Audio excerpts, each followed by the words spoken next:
নিশু ভাই 2 সিনেমা নিয়ে কামব্যাক করলো। দীর্ঘ 1 বছর ধরে নিশু ভাইকে আমরা কেউ দেখছি না, সবাই মনে করলো সুরঙ্গর পরে বেচারা হারায় গেছে। আরফান নিশুর এই বিষয়টা সব থেকে ভালো লাগে, এই জন্য তিনি আমার একজন ক্যাটাগরির ভিতরে ফার্স্ট ক্লাস নায়ক। এখন কথা হচ্ছে 2 বছর পরে 2টা সিনেমা কেন? একটা সিনেমা করে এবার কুরবানি ঈদে মাতিয়ে রাখতো, কেন রাখলেন না? বিস্তারিত বলবো পুরো ভিডিওতে। দর্শক, নিশু ভাইয়ের যে বিষয়টা চোখে পড়ে তা হচ্ছে তিনি গল্প খুঁজেন। যদি গল্প না খুঁজতেন তাহলে রায়হান রাফির সুরঙ্গতে তিনি নায়ক হিসেবে আগমন না ঘটিয়ে এর আগে অনেক সিনেমাতে ঢুকতে পারতেন। এরকম অনেক কাহিনী আমরা দেখেছি যে মানুষ কি করে, বাংলাদেশে অনেক অ্যাক্টর রয়েছে, তারা কি করে, গল্প দেখে না, সিনেমার নাম ওকে ডান, আমি নায়ক হচ্ছি, আমি নায়িকা হচ্ছি, শেষে ফলাফল কি হয়, সিনেমার টিজার পর্যন্তই মানুষ সীমাবদ্ধ, হলে আর কেউ যায় না। কিন্তু নিশু ভাই একটা জিনিস খেয়াল করেছেন কিনা যে 1 বছর কেন অপেক্ষা করছে?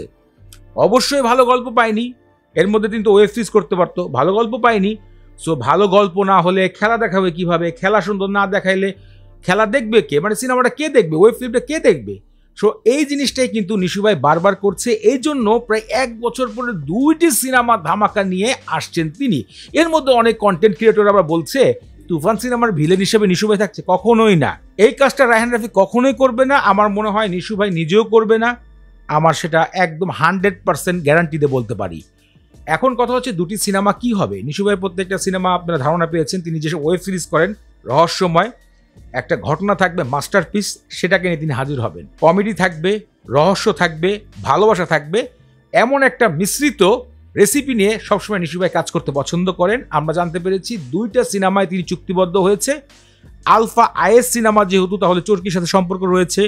আমার মনে হয় এই সিনেমাটা রায়হান রাফি ভাই যুক্ত হতে পারেন, ওনার সিনেমায় তিনি আছেন, আর না হলে অন্য কোনো ডিরেক্টর থাকতে পারেন। আমার যেটা মনে হয়েছে, আলফা আই বাংলাদেশের একটা খুব শক্তিশালী প্রোডাকশন হাউস, এটাই কিন্তু তুফান সিনেমার প্রোডাকশন হাউস, এই কথাটা মনে রাখবেন। তাই অনেকেই মনে করছে যে নিশু ভাই তুফান সিনেমা আছে কিনা, আমার মনে হয় না নাই, কারণ তুফান সিনেমার শুটিং কিন্তু শেষ, এখন কিন্তু শুটিংয়ের অংশ বাকি নেই। যদি শুটিং হতো ইতিমধ্যেই এগুলোর লিক হতো, এগুলো আমরা জানতে পারতাম। সো নতুন সিনেমা হয়তো সামনের ঈদের জন্য মুক্তি পাবে, আর সেটার কাজ শুরু হলেই, গণমাধ্যমে তথ্য আসলেই আমি আপনার সাথে নতুন ভিডিওতে আবার কথা বলবো।